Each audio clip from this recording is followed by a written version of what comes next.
And this is our concrete repair on an old concrete wall with some new cinder blocks, straightening it out, adding some new poles, so everything's looking good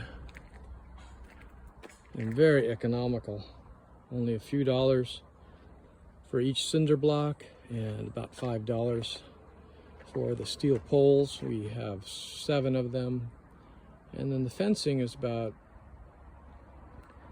$100 for the whole thing. So approximately we have $200 in materials, and the labor's free, so do-it-yourself project.